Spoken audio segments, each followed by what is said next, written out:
सतगुरुदेव जी की जय हो। बंदी छोड़ पिशाब की जय हो। बंदी छोड़ गरीबदास जी महाराज की जय हो। स्वामी रामदेवानंद जी दादा गुरु महाराज की जय हो। बंदी छोड़ पूर्ण ब्रह्म पूर्ण परमेश्वर सतगुरु सतरामपाल जी महाराज की जय हो। परमात्मा छवि प्यारी आत्माओं कानपुर से रामचंद्र दास की सत्संग। भगत भाइयों, ये है ज्ञान अमृत एवं षड्यंत्र का 20वां पुस्तक। इसमें संत रामपाल जी महाराज के सभी केसों का जजमेंट दिया हुआ है, सभी केसों का। इसमें छुड़ानी धाम कांड से बरवाला कांड तक का पूरा काला चिट्ठा दिया हुआ है। इसमें पवन ठग संजय ठग जैसे गद्दारों का भी पूरा काला चिट्ठा दिया हुआ है। इसमें ये पुस्तक ने संत रामपाल जी महाराज को साबित किया है कि संत रामपाल जी महाराज निर्दोष हैं। और ये पुस्तक ने साबित नहीं किया, संत रामपाल जी महाराज ने हिसार कोर्ट में ये साबित करके दिखाया कि मैं निर्दोष हूँ। इसलिए संत रामपाल जी महाराज के सारे केसों की जजमेंट की फाइलें हैं, खास तौर FIR नंबर 429-430 में, जिसमें इनको साश्रम मरते दम तक आजीवन कारों की सजा हुई है। उन्होंने हत्या नहीं की है, जो हत्यारे हैं उन्होंने खुद अपना जुर्म स्वीकार किया है। इसमें सारा सब कुछ में काला चिट्ठा दिया है। जिन हत्यारों ने 5 महिला एक बच्चे को लाठियों से पीट कर मारा था, उन हत्यारों ने स्वयं कोर्ट में बयान दिया और डंडे उपलब्ध कराए और कैसे मारा था सारी बात बताई उन्होंने। लेकिन उन गुंडों ने सिर्फ संत रामपाल जी महाराज का लड़का आर्यार, इन गुंडों ने संत रामपाल जी महाराज को फंसाने के लिए बोल दिया कि मैंने संत रामपाल जी महाराज के कहने पर मारा है। बात बाकी संत रामपाल जी महाराज कोई सजा कराने वाला इस दुनिया में है नहीं। और वो सारी फाइलों का जजमेंट परमात्मा ने बिहार के सीनियर एडवोकेट, जिनका मोबाइल नंबर है 9931 5920 93, उनके द्वारा परमात्मा ने ये इस पुस्तक में पूरा विवरण लिखवा दिया है। तो भगत भाइयों, ये पुस्तक स्वयं पढ़े और दूसरों को पढ़ाएं। और ये विश्व की सबसे पहली पुस्तक ये है जो परमात्मा को, संत रामपाल जी महाराज को निर्दोष साबित करती है, प्रमाण सहित निर्दोष साबित करती है, वो भी हिसार कोर्ट के जजमेंट का। तो इस पुस्तक को पढ़िए, अन्य लोगों को पढ़ाइए। अब हम अपने मेन टॉपिक पे आता हूँ, जो दास को, जो सुभाष चंद्र, पंजाब के मलोट के पास एकता नगर का रहने वाला सुभाष चंद्र, जो नामदान संचालक, और राजस्थान पंजाब के ही नरेश कौशिक और दीपक, जो कि सतलोक आश्रम धनाना, सतलोक आश्रम धुरी, ये दोनों उन आश्रमों के मालिक हैं और ये आश्रम वहाँ चलाते हैं। गोविंदगढ़ ये सब के रहने वाला ये दीपक दास, और लुधियाना का रहने वाला वही ये नरेश कौशिक। इन गुंडों का जब साम्राज्य ख़त्म होने का इनको नज़र आया कि अब मेरा साम्राज्य ख़त्म हो जाएगा, तो इन गुंडों ने क्या किया, मुझ रामचंद्र के खिलाफ 4 पंजाब के लोग, एक गंगानगर का गोपी राम, इन सब के खिलाफ मलोट थाना सिटी में सितंबर 2017 में एक झूठी FIR लिखा दी। क्या लिखा दिया कि मेरे यहाँ सत्संग हो रहा था, ये लोग आए और बोले सत्संग मत करो, और हम नहीं माने। तो इन लोगों ने, ये 6 लोग आए, हम लोगों को मारपीट किया और मेरी पत्नी बेटी के कपड़े फाड़ डाले। इस तरह झूठी खाई इन्होंने FIR नंबर 153/2017, जो थाना मलोट सिटी में इन्होंने लिखाई। उस समय SI जसविंदर जी वहाँ थे और अभी भी हैं वहाँ पर। ये मैटर कहाँ शुरू हुआ था?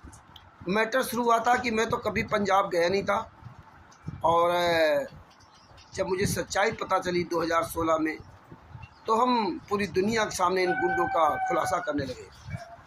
हमें हर तरह के, हर जगह के भगत मिलते रहे और वो अपने अपने क्षेत्र की कारगुजारियों को बताते रहे, हम उनसे सवाल करते रहे, ऐसे ऐसे जागरूकता बढ़ी। तो ये पंजाब का करण, फौजीराम, गोपीराम और रामपाल और एक और भगत, वो ये सब जो है इसी नामदान सेंटर पर जाते थे, मलोट के एकता नगर में सुभाष चंद्र के यहाँ। एक बेरोजगार है, इसके बाद एक छोटी सी चक्की है उसी एकता नगर में, और डेरा सच्चा सौदा वालों के उसी मार्ग कोने पर है, उसी रोड पर चक्की भी देखिए, इसके पास कोई काम नहीं, झूठ बोलता मैं टीचर हूँ, मेरे बच्चे ये हो गए, मेरे बच्चे, कहीं कुछ नहीं हुए इसमें। तो उन लोगों ने जब ये सच्चाई देखी तो उन लोगों ने इस मलोट के नामदान संचालक सुभाष चंद्र से कहा कि भाई मेरा दान पाठ दशवांश का पैसा वापस कर दीजिए। तो उसी में अपना इन लोगों का बड़ा विवाद हुआ कि भाई अब मुझे पता चल गया कि पैसा गलत जगह जा रहा है, मेरा पैसा वापस कीजिए। और इस तरह अपना जो भी विवाद चालू हुआ, इन्होंने समझौता किया सुभाष चंद्र ने किसी घर में बैठ करके कि मैं आपका पैसा वापस कर दूँगा। वादा करने के बाद इसने FIR लिखा दिया। इधर एक बहन वहीं मलोट में रहती है, जसवंत कौर ऐसे कुछ नाम है, उसकी बेटे की शादी हुई थी और वो पति पत्नी दोनों नाम दीक्षित हैं और पति जो है रेलवे से रिटायर है और लड़का नाम दीक्षित नहीं है। उन्होंने शादी की थी, दहेज लिया और नामदान सेंटर पर गए कि मेरा नाम शुद्ध कराना है। तो उन्होंने कहा भाई आपने लड़के की शादी में दहेज लिया तो सामान मेरे पास जमा कर दो, सारा सामान या जो भी है, तब आपका नाम शुद्ध करेंगे। तो वो जो है, तो उन्होंने मुझे फ़ोन किया कि रामचंद्र जी ऐसी बात है। उनकी पत्नी ने फ़ोन किया कि भाई दहेज का सामान इस तरह से और वो मांग रहे हैं, नामदान संचालक सुभाष चंद्र मलोट एकता नगर का, क्या करो। तो हमने पूछा कि भाई आपने अपनी मर्ज़ी से दहेज लिया, कैसे क्या किया? बोले मैं, मेरा दहेज लेने में कोई मेरा सहयोग नहीं था, हमने मना किया था, लड़का नहीं माना, उसने अपना लिया, वो नाम दीक्षित नहीं है, इसमें मेरा क्या दोष? तो दास ने उनसे कहा कि जब आप अपनी अंतरात्मा से आप जान सकते हो कि आपका दहेज लेने में कोई दिलचस्पी नहीं थी, तो परमात्मा आपकी बात को सुनता जानता है, और जब जानता है तो फिर आप इनको क्यों दहेज का सामान देंगे जब आपका कोई से आप उसमें शामिल ही नहीं थे। भाई लड़का नहीं बात मानता ना माने। इस तरह हमारी उनकी बातचीत हुई और इनका जो भी हुआ। और ये जो लुधियाना का नरेश कौशिक और दीपक जो सतलोक आश्रम धुरी और खुमानो चला रहे हैं, और हरियाणा के सतलोक आश्रम संचालक गुंडे सतलोक आश्रम धनाना के मंदर बगड़ा रामकोट डाकर राज कपूर आदि राजेंद्र, इन सब को लगता था मेरी पोल खुलेगी, तो इन गुंडों ने मिल करके हम 6 लोगों के खिलाफ FIR लिखा दी। उसमें 15 दिन 4 लोग रहे, फौजी राम, करणदीप सिंह, रामपाल और हेमराज जी, शायद ये 4 लोग रहे थे। गोपी राम जी तो गंगानगर से भाग गए थे, बहुत दूर राजस्थान में डर के मारे, और हमको भी यहाँ से पुलिस ले गई थी 7 या 8 जनवरी 2018 को। हम भी 27 घंटे जेल में रहे।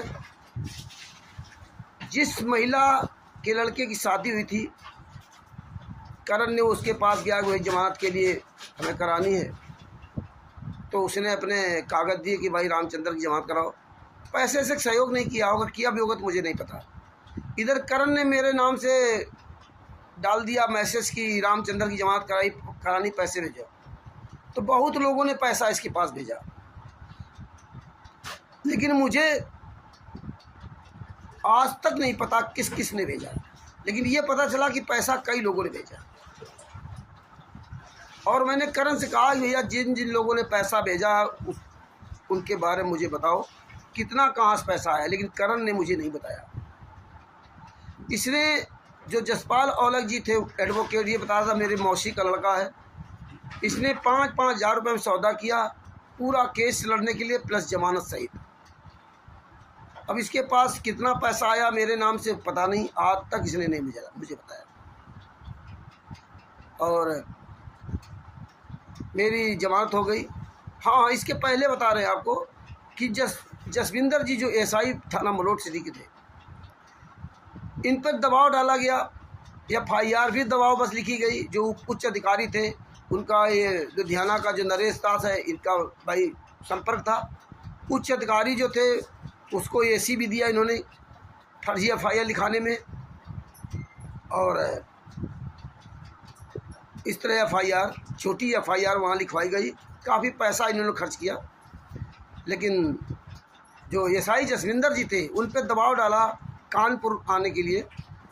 तो अब जब ऊपर से दबाव होगा तो बेचारे क्या करेंगे।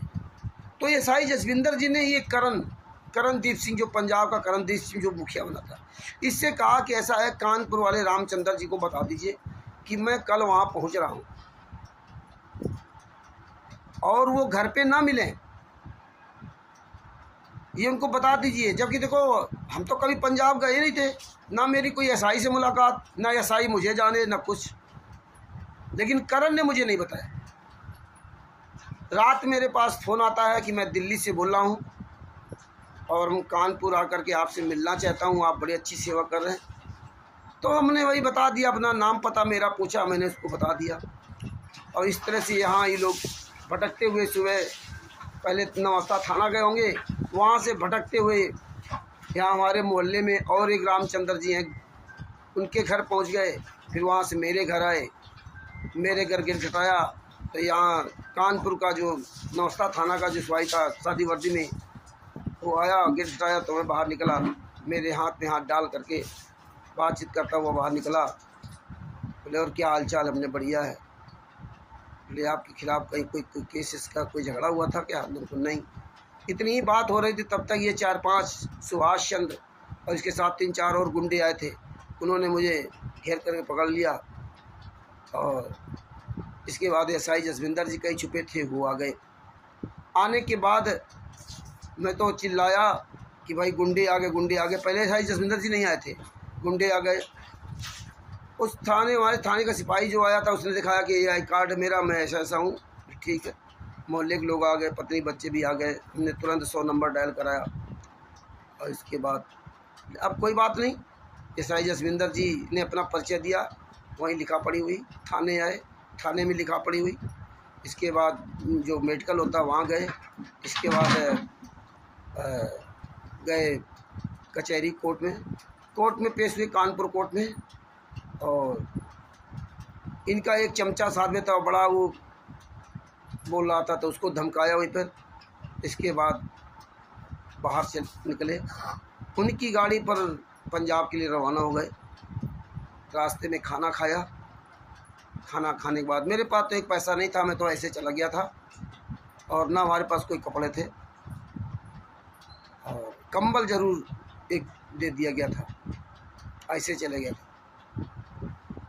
रास्ते में सब लोग पानी पी रहे थे एक बोतल से, SI जसविंदर जी और हरमराई जो उनके साथ में थे। मुझको कहा लीजिए रामचंद्र जी पानी पीजिए। मैंने कहा मैं किसी के बोतल में पानी नहीं पीता हूँ, और अगर आपको देना हो तो मुझे अलग से पानी बोतल दिलवा दीजिए। जसविंदर जी ने तुरंत इन गुंडों को ऑर्डर दिया कि जाइए रामचंद्र जी के लिए बोतल पानी लेके आइए। पानी लेकर के आए, पानी पिया। वहाँ से चले, रास्ते में पीछे, सबसे पीछे मैं बैठा था, इनोवा गाड़ी थी। सबसे पीछे मेरे बगल में सुभाष चंद्र बैठा था, मैं बीच में बैठा था, किनारे एक और उसी का कोई गुर्गा लौंडा टाइप बैठा था। मुझे नहीं पता था ये सुभाष चंद्र है, क्योंकि जो मोबाइल में फ़ोटो थी वो अलग थी और ऐसे देखो तो अलग है। मैं नहीं पहचान पाया। बीच रास्ते में मेरे एक थप्पड़ मार दी सुभाष चंद्र ने। मैंने तुरंत जसविंदर जी से कहा, SI जसविंदर से, कि तो कहीं मुझे मार रहे हैं। तो उन्होंने तुरंत डांटा और कहता नहीं हमने नहीं मारा, झूठ बोलने लगा। बोले बहुत डांटा उन्होंने। तब ये सुभाष चंद्र चुपचाप बैठे, फिर नहीं बोले। SI जसविंदर जी रास्ते में कई जगह रुके, आगरा के पास भी रुके। जहाँ जहाँ रुकते थे SI जसविंदर जी मुझे नहीं उतर देते थे गाड़ी से कि रामचंद्र जी आप इसी गाड़ी पर बैठिए। एक आध जगह तुम उतर गए, बाद बाकी हमको गाड़ी में बिठा लेते थे। इनको सबको कहते थे तुम जाओ, ऐसे कहते जाओ, चाय लेके मेरे लिए आइए और रामचंद्र जी के लिए चाय लेके आओ। चाय लेके आते थे, चाय पिया। जसविंदर जी ने मुझे पूरी कहानी बताई। रामचंद्र जी, मैंने तुम्हारे करणदीप सिंह से कहा था कि रामचंद्र को बता दो कानपुर में अपने घर पे न मिले, और आपको उसने नहीं बताया, आपका गुरु भाई था। और अगर आप घर में नहीं मिलते तो कुछ नहीं होता। मेरी तो मजबूरी थी, मुझे क्या करूं, ऊपर से दबाव था। अगर ये नहीं मिलते, आप ना मिलते तो कुछ नहीं होता। लेकिन करमदीप सिंह ने, आपके गुरु भाई ने आपको नहीं बताया। और जब मेरे घर आए जसविंदर जी, मेरे घर की स्थिति देखी, मेरा दरवाज़ा देखा, सब पूरा देख करके बड़ा दुखी हुए अंतर्मन से। बहुत अच्छे इंसान है वो जसविंदर जी, एसआई जसविंदर जी, थाना मलोट सिटी के, बहुत बढ़िया इंसान। बड़ा दुखी हुए थे, अब दुखी थे तभी तो मैंने रास्ते में कहा, रामचंद्र जी अगर मुझे पता होता कि तुम इतना यार गरीब बंदा है, मैं यहाँ कभी नहीं आता, मैं कभी नहीं आता अगर मुझे पता होता कि तुम बहुत इतना गरीब बंदा है। ये देख करके जसविंदर जी बहुत दुखी थे। लेकिन करमदीप जैसे गद्दार लोगों ने मुझे ये भी नहीं बताया कि जसविंदर जी ने ऐसा कहा आ रहे। उन्होंने सारी बात बताई कि ये तुम्हारे जो ये हैं राष्ट्रीय समाज सेवा शुद्ध गुंडे, मुनिंदर धर्मार्थ गुंडे, ये जितने हैं, ये तुम्हारा ये सब हमको वहाँ ले गए थे हिसार जेल में, और आपके गुरुजी से मिलवाया। लगभग 1-1.5 घंटे मेरी मुलाकात हुई। आपके गुरु बहुत अच्छे हैं। एसआई जसविंदर जी ने तारीफ की कि आपके गुरुजी बहुत अच्छे हैं, और चलते समय मेरे कंधे पर हाथ रखा। ये बात जसविंदर जी ने बताई, मेरे तो आंसू आने लगे। धन्य है वो जसविंदर जी जो 2014 के बाद संत रामपाल जी महाराज को मिल सके, और हम आज तक तो मिल ही नहीं पाए। बहुत अच्छी आत्मा जसविंदर जी।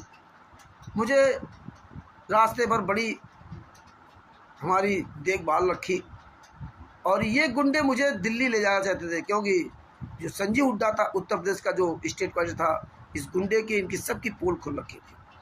वो ड्राइवर था जो इनोवा गाड़ी का प्राइवेट ड्राइवर था, उसको ये बहुत प्रयास किया। उसने कहा मैं दिल्ली के अंदर नहीं जाऊंगा, मैं बाईपास जाऊंगा। अंदर क्या करूंगा जा करके, जाम में फंसूंगा। वो अंदर नहीं गया, वो बाहर बार बाईपास गया। इसके बाद भी इन गुंडों ने क्या किया,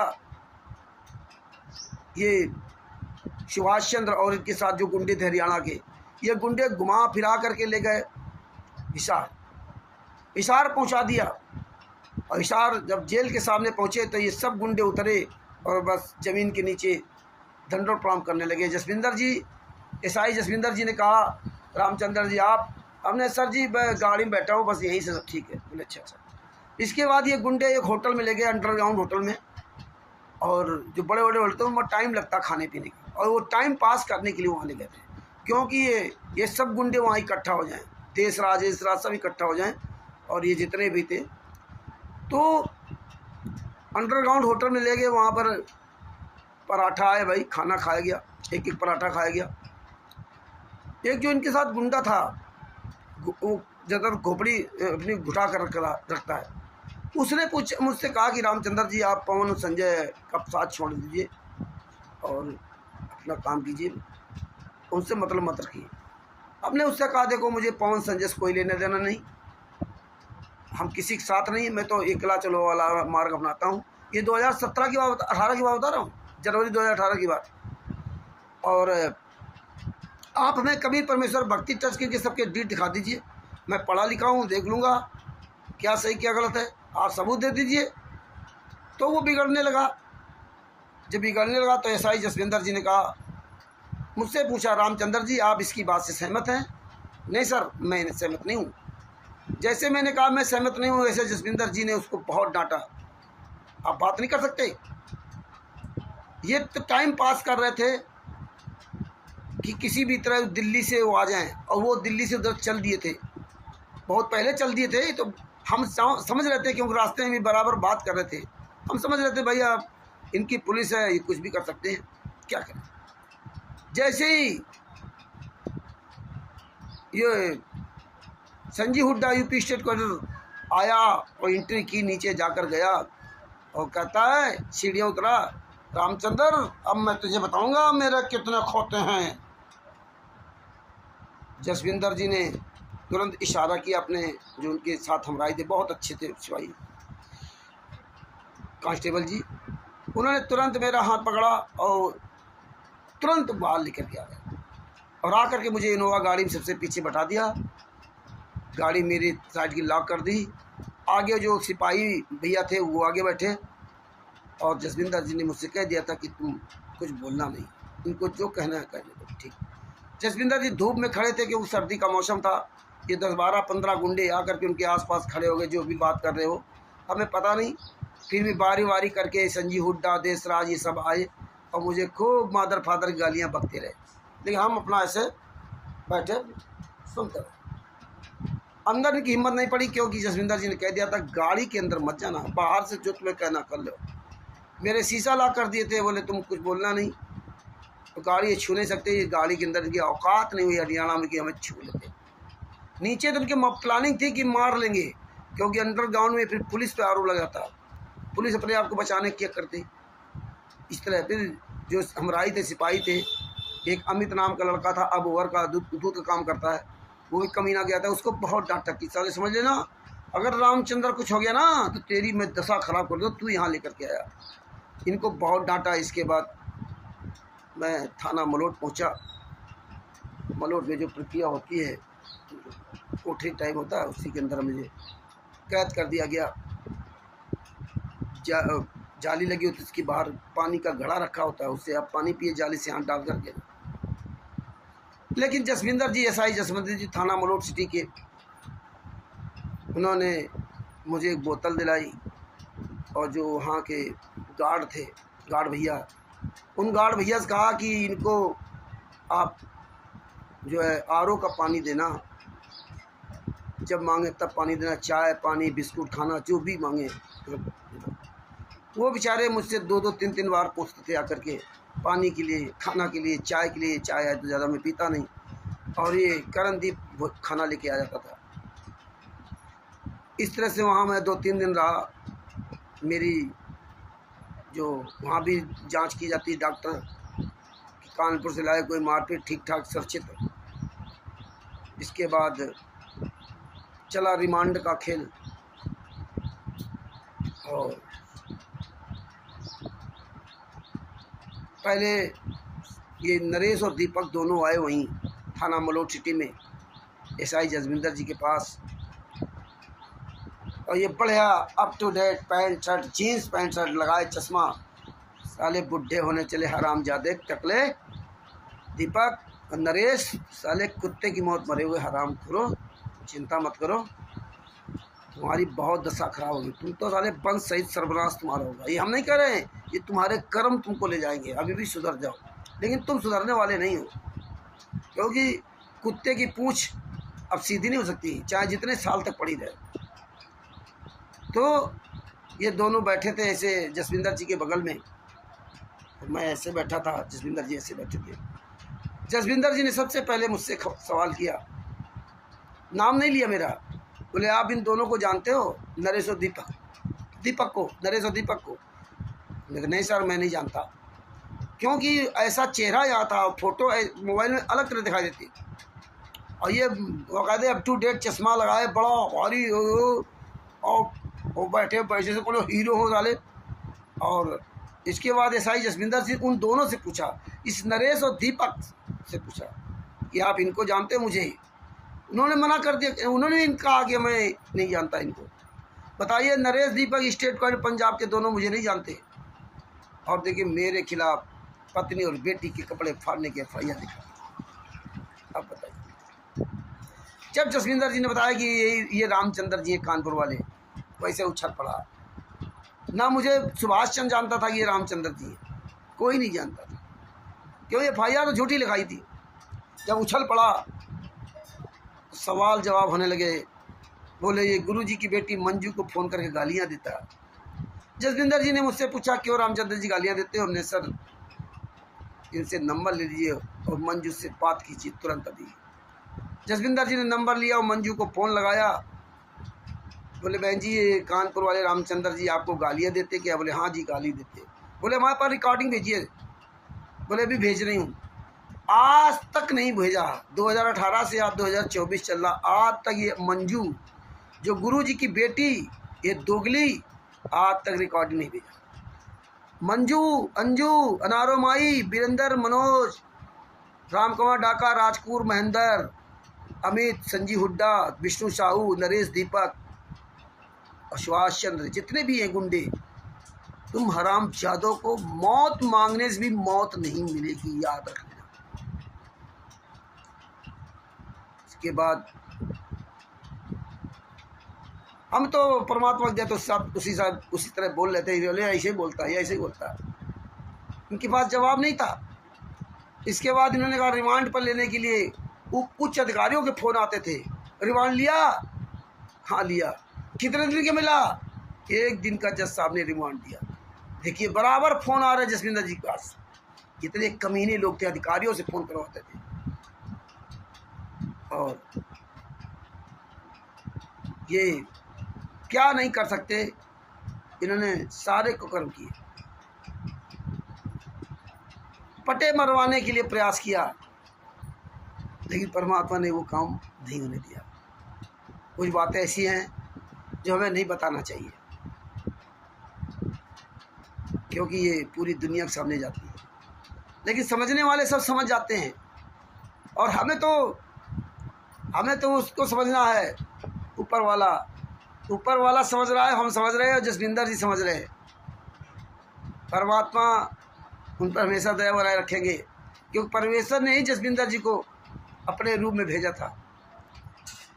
परमात्मा की दया से हमारा रिमांड पूरा हुआ। दास के कहीं भी कोई भी एक भी पटा नहीं लगा। 5 पटे मारे गए, लेकिन एक भी पटा मेरे नहीं लगा। कहाँ लगा? परमात्मा सब जानता, जसविंदर जी जानते हैं। धन्य है वो परमात्मा। इसके बाद मुझे जिस दिन जेल जाना था, उस दिन मैं कोर्ट में पेश हुआ। जसविंदर जी अपनी गाड़ी से लेकर के वापस आ रहे थे थाने के लिए। बोले रामचंद्र जी। हमने हाँ सर। बोले आपके गुरु बहुत अच्छे, बहुत अच्छे। फिर सर? बोले मैं वैसे आपके गुरु को नहीं मानता, मैं तो नानक जी को मानता हूँ, लेकिन आप बाइज्जत बरी हो गए। ये एसआई जसविंदर जी ने शुरुआत में कह दिया था आप बाइज्जत बरी हो गए। सर कोई बात नहीं, वो तो परमात्मा सब जानता है। मुझे एक दूसरे सिपाही थे, अपनी कार से मुझे लेके गए, मुक्तसर जेल लेके गए। और जेल में जैसे एंट्री किया, वहाँ तो सब सारे कपड़े उतार दिए जाते, केवल अंडरवियर के अलावा। पूरी जांच होती, चेकिंग होती। जैसे मुझसे मेरी आवाज़ सुनी ये यूपी का बंदा है, तो वहाँ भी बड़े चकित रह गए लोग। बड़ी सहानुभूति हमारे साथ उन्होंने सब दिखाई। इसके बाद वहीं गेट पर जो जेलर होते हैं, वहाँ पर लिखा पढ़ी होती है। वहाँ जो पूछता है, लिखता है, जो लड़का होता है, वो जो टाइप वाइप करता है, उसने सब नाम पता पूछा, बताया। हिंदी में वो नहीं समझ पा रहे थे, तो अंग्रेजी में उनको बताया। तो बोले आप कितना पढ़े हो? उन्होंने बड़ा सहानुभूति जताई। इसके बाद मैं अंदर जब गया, वहाँ भी जैसे कंबल लेना है, चले जाओ, वहाँ हॉल बना, वहाँ से कंबल उठा लो। वहाँ भी सब लोगों ने बड़ी अच्छी सहानुभूति जताई। इसके बाद मैं बैरक में गया। बैरक में रहे तो मैं 27 घंटा रहा। तो मैं 27 घंटा वहाँ जो पुराने कैदी थे, उनसे बड़ा मेल मिलाप हुआ। उन्होंने बड़ा हमारा सहयोग किया। और पैसा तो मेरे पास था नहीं, खाने पीने की सारी व्यवस्थाएं वो रख लेते थे। सुबह मैं उठा, वहाँ पार्क था, वहाँ टहले, घूमे, चाय आए पिया, नहाया धोया। मुक्तसर जेल में व्यवस्थाएं बहुत बढ़िया, बहुत साफ़ सुथरी जेल। कोई अंदर बीड़ी शराब, बीड़ी तो नहीं पी सकता। बीड़ी अगर मिल जाए तो 500 रुपये जुर्माना। गेट पर चेकिंग होती। दवाई अगर आप बीमार हो, दवाई आपकी जाएगी तो बिना डॉक्टर के चेक होके नहीं जा सकती। ये नहीं कि दवाई के बहाने आप ड्रग्स लेके जा रहे हो। बहुत बढ़िया जेल है। उस जेल के अंदर बढ़िया वाटर कूल लगे हुए हैं, बढ़िया फिल्टर का पानी आप पीजिए, बढ़िया साफ़ सुथरा रहिए। जो लोकल लोग हैं बढ़िया अपना साफ़ सुथरा रहते हैं वहाँ पे, और कहीं कोई गंदगी नहीं, बढ़िया नहाने धोने सारी व्यवस्थाएं बढ़िया। और वहाँ जो दुकान है, आप साग सब्जी, गोभी, आलू, टमाटर, बैंगन जो भी लेना चाहो वो ले करके, वहाँ लकड़ियाँ उपलब्ध हैं। आप आराम से खाना पीना वहाँ बना खा सकते हो। ये सुविधा है मुक्तसर जेल में। 27 घंटे वहाँ रहा। और ये करणदीप सिंह आए, मेरी जमात कराई। उस महिला के द्वारा कागज़ लेकर के मैं बाहर आया। इसके बाद रास्ते में गए, चाय पिया। शाम रात का समय था, शाम को छोड़ते हैं। फिर रात में घर आया इनके यहाँ। इसके बाद मेरठ आया, वहीं से मेरे से कानपुर आया। इसके बाद मेरा तारीखों का सिलसिला चालू हुआ।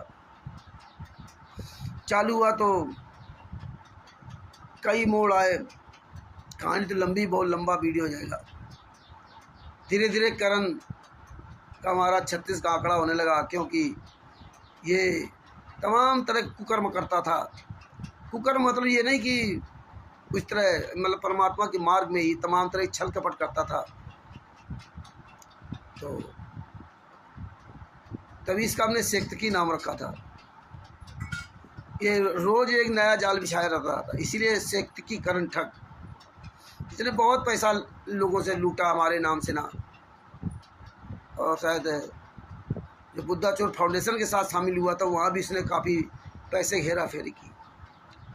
और इसके बाद इसने, इनका जो वकील था जसपाल औलख, जो मलोट कोर्ट में अपने आप को बहुत बड़ा वकील मानता है और प्रॉपर्टी वाला है और बताते बहुत बड़ा गुंडा है, उसने दिसंबर 2019 तक चार्जशीट नहीं दाखिल होने दिया। 2017 से 2019 तक, आप सितंबर 2017 से दिसंबर 2019 तक चार्जशीट नहीं दाखिल हुई। और 2019 तक नहीं, बल्कि 10 जुलाई 2020 को चार्जशीट दाखिल हुई है।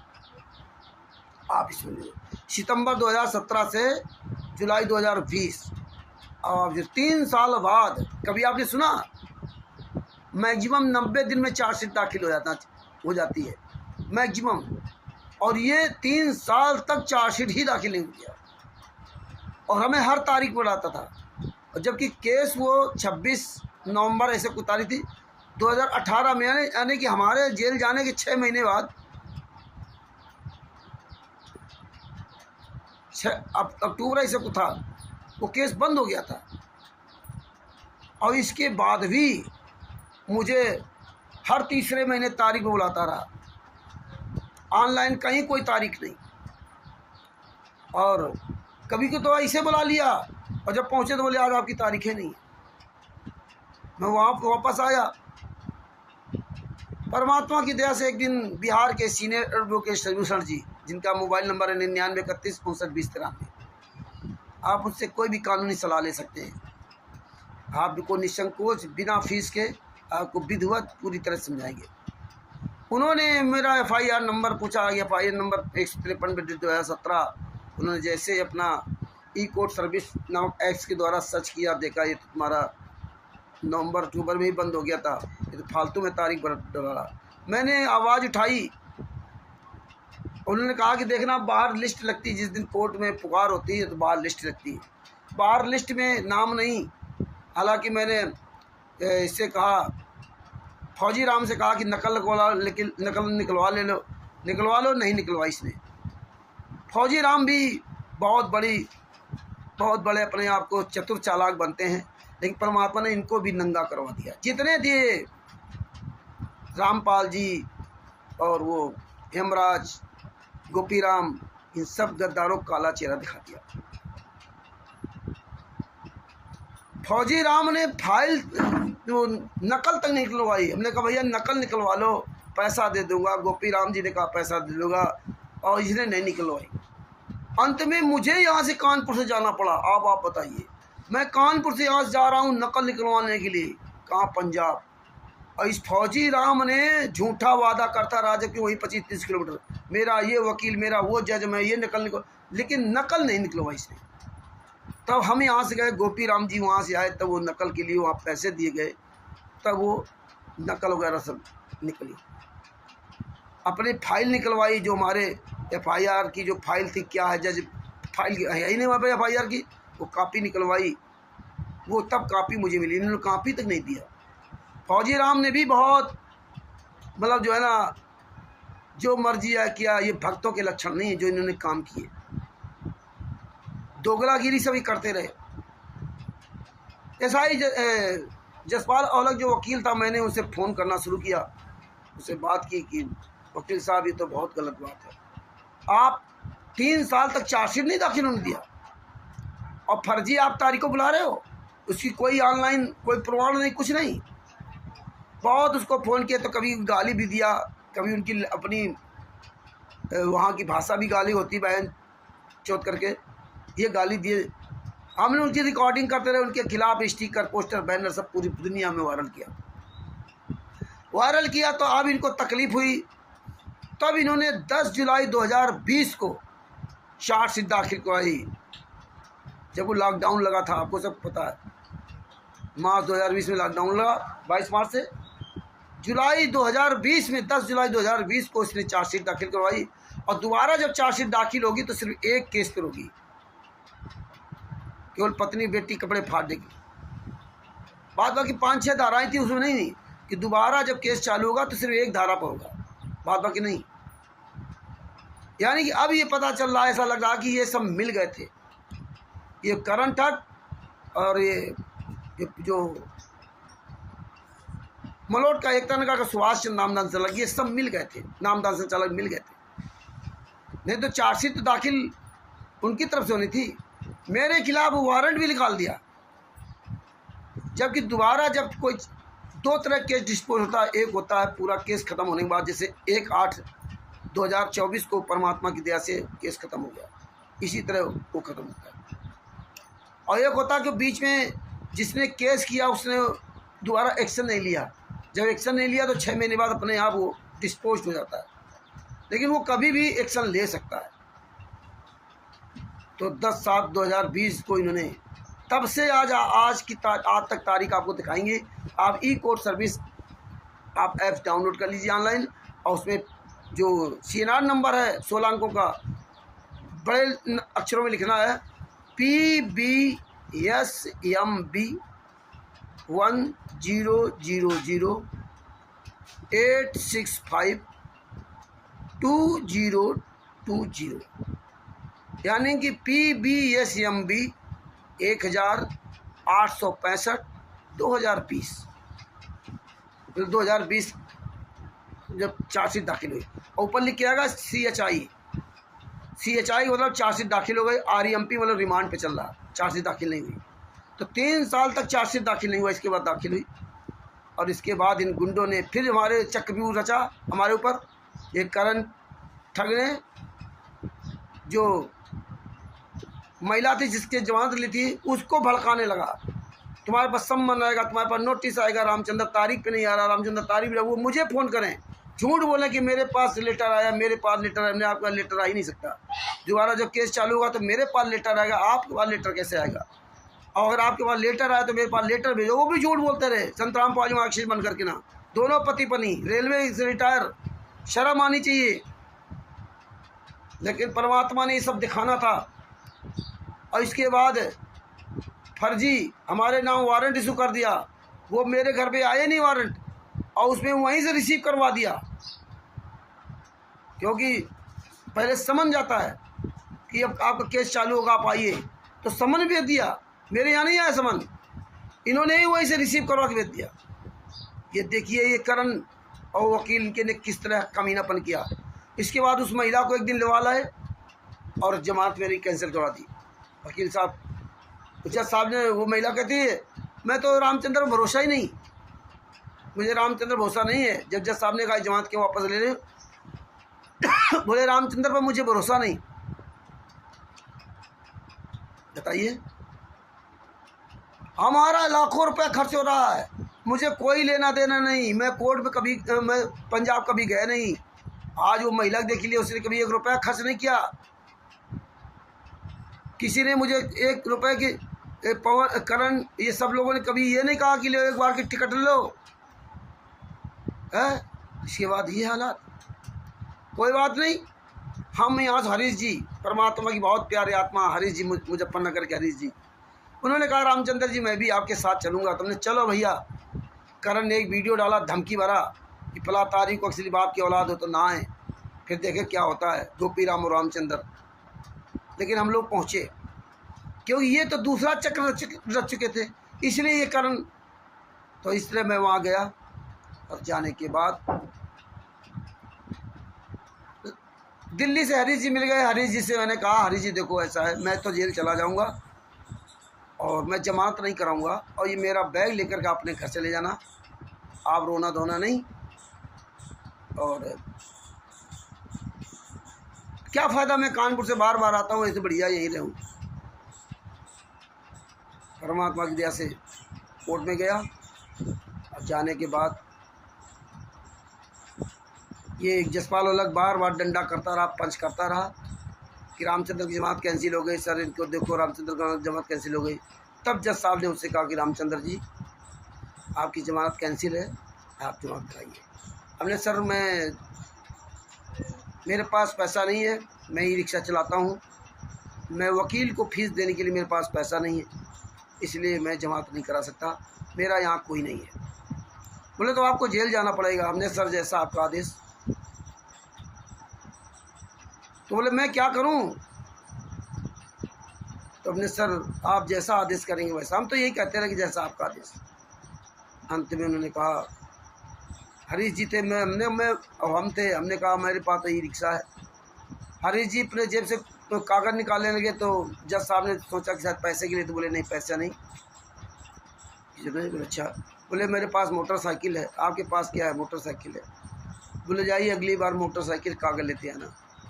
और मैं सरकारी वकील आपको दिया। और जसपाल औलख के खिलाफ जो हमने स्टिकर वगैरह डाले, पोस्टर डाले थे, ये सब निकलवाया था, फोटोकॉपी निकलवा कर जज साहब को दिया कि देखो सर मेरे खिलाफ ये किया। तब जज साहब ने मुझसे कहा कि रामचंद्र जी अब कुछ मत करना, जो भी तुम्हें दिक्कत हो, जो भी समस्या हो मुझे बताना। ने ठीक सर। हमने जज साहब का कहना मान करके उस दिन से फिर इनका मुआरल नहीं किया। और इस तरह परमात्मा ने जमात भी करवा दी, वकील भी सरकारी दे दिया और जेल भी नहीं जाने दिया। और अब ये करणदीप से पूछो, करण ठग से पूछो कि तुझ कमीने ने 5,000 रुपये जमानत के लिए जो दिया इसको मेरे नाम से, तो फिर किस बात के दिए थे? तो 5,000 मेरे वापस कर। और किस किस भगत से पैसा लिया था वो भी बता, लेकिन नहीं बताया। परमात्मा की बड़ी दया रही, सफल चलता रहा। आगे और आपको कहानी बताऊंगा, बहुत लंबा वीडियो जाएगा। जो दूसरों को घर उजाड़ते हैं वो अपने भी घर में चैन से नहीं रह पाते। आज यही करण ठग एकता नगर में, इसके घर के सामने कोई किराएदार रहता था दूसरे मकान में, उसकी पत्नी और बच्चों को लेकर के भाग गया। घर नहीं जाता, कहीं रह रहा, सूख के लकड़ी हो गया, आज दशा खराब है। तो परमात्मा कहते हैं कि वो पति पिता के लिए ना, कि प्रतिपिता जो जो रखे जमीन पे पाँव, समर्थ झाड़ू देते है कहीं कांटा ना लग जाए। तो परमात्मा की हम शरण में थे और हैं भी। तो परमात्मा को पता था ये मेरा बच्चा के साथ ये होना है, लेकिन परमात्मा ने पहले व्यवस्था कर दी थी। एसआई जसविंदर जी को पहले से तैयार कर रखा, उसकी बड़ी अपार लीला है। लेकिन आप लोग डर जाते हो, आप डरिए नहीं, डरो मत और डराओ मत। ये तो राहुल गांधी जी का डायलॉग हो गया। हमारे परमात्मा उसके साथ होते जो सच बोलता है। आप डरते क्यों? मेरी पूरी व्यवस्था परमात्मा ने पहले कर रखी थी, पहले से कर रखी थी। एसआई जसविंदर जी बहुत अच्छे मिले, जज साहब भी बहुत बढ़िया मिले। जज साहब ने तो आज के 1.5 साल पहले हमें 6 को समझाया था समझौता कर लो, लेकिन करण ठग ने नहीं करने दिया। बोले मानहानि का केस लगाऊंगा, अब नहीं लगाएगा मानहानि का केस। तो ये बड़ा लंबा सफ़र रहा। संत रामपाल जी महाराज पर विश्वास रखो। कहते हैं कबीरा हरि के रूठते गुरु के शरण ने जाए, कहे कबीर गुरु रूठते कर गुरु हरि नहीं हो साए। 7 दीव 9 खंड में गुरु से बड़ा न कोई, करता करे न कर सके गुरु करे सो। भगवान भी नहीं कर सकता जो गुरु कर सकता है, इसलिए भगवान से ज़्यादा महत्व अपने गुरु को दो। जब गुरु की आप पूजा करो, गुरु का महत्व दोगे, तभी भगवान तुम्हारे गुरु के रूप में रक्षा करेगा, या अन्य के रूप में वो भगवान व्यवस्था करता है। कुछ दिन बाद हमने कहा मैं किसी भगत के यहाँ नहीं रुकूंगा। परमात्मा ने मलोट में एक रूपनगर जगह पड़ती है, वो वहाँ पे जगदीश भाई साहब है, उनकी धर्म पत्नी, उनके बच्चे। वो रहने वाले तो बरवाला के पास के, हरियाणा के, वहीं 14-15 किलोमीटर दूर गांव है। और वहीं उनकी ससुराल भी है, वहाँ के रहने वाले। परमात्मा की दया से जब दास ने कहा कि अब किसी भगत के आने रुकूंगा, तो परमात्मा ने उनके घर व्यवस्था कर दी। 1/8/2024 को वो घर गंवा रहेगा जीवन भर के लिए। परमात्मा ने प्रमाण बना दिया। जगदीश भाई साहब, उनकी पत्नी और बच्चे, जिनके यहाँ परमात्मा ने मुझे अंतिम निर्णय तक, कोर्ट के अंतिम निर्णय तक उनके घर में अपने घर की तरह रखा। धन्य है वो परमात्मा की प्यारी आत्मा, जिन्होंने हमको और हरीश जी को एक सप्ताह उनके घर में रखा। खाना पीना, चाय नाश्ता, खीर पूरी सब कुछ बड़े प्यार से खिलाते रहे, और अंदर से बाहर पूरे घर में कहीं कोई प्रतिबंध नहीं। बच्चे भी बहुत प्यार करते थे, उनके यार दोस्त भी मुझे बहुत प्यार करते थे, पास पड़ोस के लोग भी बहुत प्यार करते थे। उनके साथ जाता था, जो जान जाते थे बड़ा बेचारे दुखी होते थे। सब कहते थे कि आप बाइज्जत बड़े हो गए, आप चिंता मत करना, आप चिंता मत करना, हम सब लोग आपके साथ हैं। लेकिन फौजी राम, गोपी राम, करण और हेमराज, रामपाल, ये तो संत रामपाल जी महाराज के शिष्य थे। ये संत रामपाल जी महाराज के शिष्य कहलाने लायक नहीं है, ये तो जगत के भी नीचों में महान नीच है। ऐसे ही लोग हैं, इतने कमीने लोग हैं ये, तभी तो निर्णय लिया था गद्दारों क्या नहीं जाऊंगा। धिक्कार ऐसे लोगों को।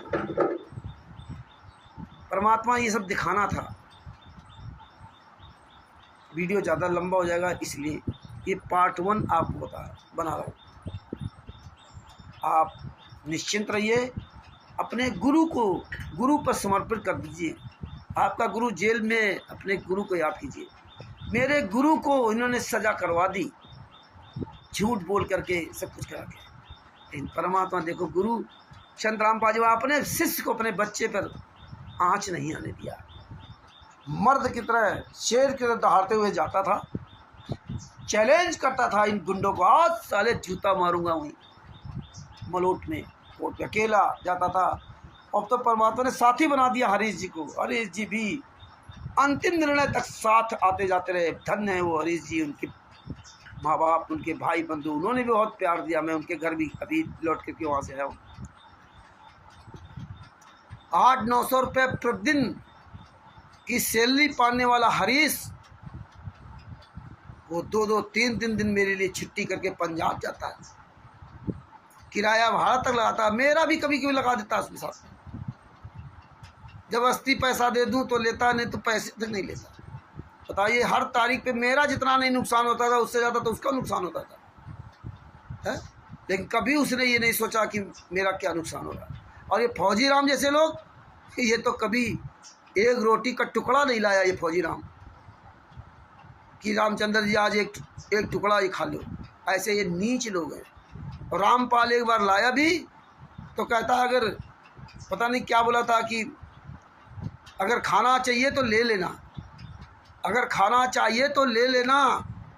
बताइए, ये इनकी सब। गोपी राम क्या रुके, उसने क्या नीच काम किया, दूसरे वीडियो बताएंगे। करणदीप के आगे 2 रोटी खाई, उसने भी बखान कर दिया, जबकि इसने तो सारी मर्यादा की सारी सीमाएं हद पार कर दी। ये फौजी राम, ये कोई भगत थोड़ी है, ये अपनों को ही धोखा दे रहे हैं।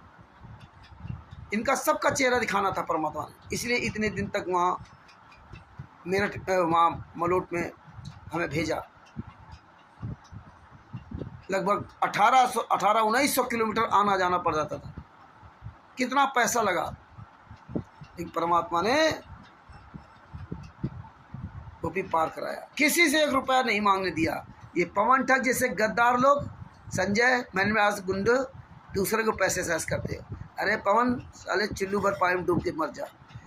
ये सब घटनाएं देख करके इन सब गुंडों का, राष्ट्रीय समाज सेवक गुंडों का, मुनंदर धर्मार्थ ट्रस्ट गुंडों का, सबका काला चेहरा देखने बाद, जो 5-5 महिलाएं एक बच्चे की हत्या कर सकते हैं, ऐसे कभी लोग जब असली चेहरा देखे, तब फिर मैंने ये जूता उठाना शुरू किया। ये नीच लोग हैं, ये नालायक लोग हैं, ये बिना जूते से नहीं मानने वाले। हाँ, ये लातों के भूत है, बातों से नहीं मानते, जूतों से मानते हैं। इसलिए भगत भाइयों, आप भी एक हाथ पे ज्ञान अमृत चैनल का पिछला पुस्तक लो, एक हाथ पे जूता लो, बड़ा जूता चलाओ इन पर। डरिए मत, परमात्मा आपके साथ है। निसंकोच होकर के सच का समर्थन कीजिए, सच बोलिए, प्रमाणित सत्य बोलिए, और सत्यमेव जयते, सत्यमेव जयते हो करके रहेगा। आप ये मत सोचिए कि कुछ हो नहीं रहा, बहुत कुछ बदल गया है और बहुत कुछ बदलेगा। भारत के प्रधानमंत्री नरेंद्र मोदी आप तीसरी बार प्रधानमंत्री बन गया, तो आप ये मत सोचिए कि इसकी जीत हुई है। तीसरी बार प्रधानमंत्री बना ही इसलिए कि जितना उसने 10 साल में किया उसके ज़्यादा ये कभी ज़िंदगी में मुँह दिखाने काबिल नहीं बचेगा। आज राहुल गांधी, अखिलेश यादव, संजय सिंह और ममता जी का भतीजा, ये आदि लोग आज इनकी धज्जियाँ उड़ा रहे हैं। आज नरेंद्र मोदी की औकात नहीं जो संसद भवन के अंदर जा करके राहुल गांधी का सामना कर सके। और वही 56 इंच का सीना, हर हर मोदी, मोदी है तो मुमकिन है, आज आवाज़ नहीं निकलती। और ये लोग कर क्या रहे हैं? बीजेपी, कांग्रेस आदि पार्टियां के जो राहुल गांधी, अखिलेश यादव, संजय सिंह, आम आदमी पार्टी, सब क्या कर रहे हैं? इन्हीं का पिछला ट्रैक रिकॉर्ड दिखा रहे, देख लो क्या क्या तुमने झूठ बोला था, क्या क्या। वही आज हम लोग कर रहे हैं, यही आंदोलनकारी भाई बहन कर रहे हैं कि राष्ट्रीय समाज सेवा समिति गुंडों ने क्या क्या बरवाला कांड के समय किया था, बरवाला कांड के बाद क्या किया, जब तक जजमेंट नहीं आया तब तक क्या किया, जजमेंट के बाद क्या किया, और अब क्या कर रहे हैं, लीला कर रहे हैं। तो वही काला चिट्ठा इन्हीं के द्वारा छापी हुई ब्रजेश कुमार पर न्यायालय की गिरती गरिमा पुस्तकें, इनके द्वारा बोले गए मीडिया के सामने, वही सब आज हम इनके सामने दिखाता हूँ।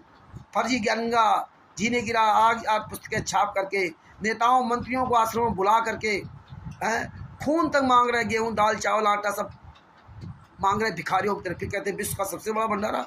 तो यही आज इसीलिए इनका काला चिट्ठा दिखा रहा हूँ, इसलिए आप सामने नहीं आते। पवन टक, संजय टक और करण को, आदि को इन्होंने बहुत मारा, लेकिन ये औकात नहीं हुई कि परमेश्वर की आशीर्वाद से मेरे फूल तक फेंक कर मारते थे। अकेला पंजाब जाता रहा हूँ, इसके बाद हरीश जी साथ में जाते रहे, लेकिन कोई टच नहीं कर पाया। ये कहते हैं साँच बराबर तप नहीं, झूठ बराबर पाप, और जाके हृदय साँच है ताकि हृदय संत रामपाल जी महाराज आप। तो ये करण टक और ये पवन टक तो आज ही कहाँ मर गए? ये सब गुम हो गए। पवन टक जो दोगला, जो पैसों भक्तों के पैसों से मौज कर रहा ना, बेशरम, तुम सामने नहीं आ सकते। तुम्हारी औकात ही है, दूसरों के पैसे से मौज करते हो। परमात्मा ने शरीर दिया था, बढ़िया मेहनत करो, खाओ पाओ। नहीं, ये तुम्हारी आदतें खराब है, अपने परिवार को बर्बाद कर दिया, तुम जिंदगी और ऐसे भटकते बनो। परमात्मा की बहुत बड़ी दया है। इसलिए भगत भाइयों, एक हाथ में ज्ञान अमृत शरीर का बिजनाम पुस्तक रखिए, एक हाथ में जूता, और जहाँ मिल जाए तहाँ नामदान संचालकों, क्वार्टर को, स्टेट क्वार्टर को, पवन को, इनको सबको सालों को जूतों से पिटाई करो। कहीं भी कोई ज्ञान का पुस्तक, जीने का पुस्तक बेचते हो, इनको जूतों से पिटाई करो। नामदान संचालकों को, सतलोक आश्रम संचालकों को आग लगा दे, कमीनों को। महेंद्र बड़ा राम कुमार डाका देख ले, जूते साले चोर की तरह छिपे, आज की औकात नहीं कहीं बाहर कोई सार्वजनिक मीटिंग कर सकें। और देखते जाइए आप केवल सोशल मीडिया पर फेसबुक, व्हाट्सएप, यूट्यूब, ट्विटर पर अपने वीडियो डालते रहिए, स्टिकर, वीडियो, ऑडियो, ये प्रचार प्रसार करते रहिए, अपने आप मर जाएंगे। परमात्मा ने कहा ना कि मर जाएंगे खोटे कर कर काम, अपने खोटे काम कर करके मर जाएंगे। आप चिल्लाते रहिए चोर है, चोर है, चोर। केवल आप सेनापति को पकड़िए, सेना से कोई मतलब नहीं। सेनापति की ऐसी तैसी करो बस, सेना तो अपने आप मर जाएगी। सेना की क्या औकात है? तो आज ये सेनापति सब अंदर घुस गए, इनकी औकात नहीं सामने आ जाए। हरियाणा से लगा पूरे वर्ल्ड में राष्ट्रीय समाज सेवा समिति गुंडे, मुनिंदर धर्मार्थ ट्रस्ट गुंडे, सतलोक आश्रम संचालक गुंडे, तुम्हारी औकात नहीं कहीं भी एक सार्वजनिक मीटिंग कर सको। तो भगत भाइयों, एक हाथ में जूता लेकर के, एक हाथ में ज्ञान अमृत शरण का बिजनाम पुस्तक लेकर वीडियो बनाएं और इन पर जूता चलाएं। सच बंदी छोड़ सतगुरु संत रामपाल जी महाराज की जय हो। कानपुर से रामचंद्र दास। Mobile number 9140 62 26 68।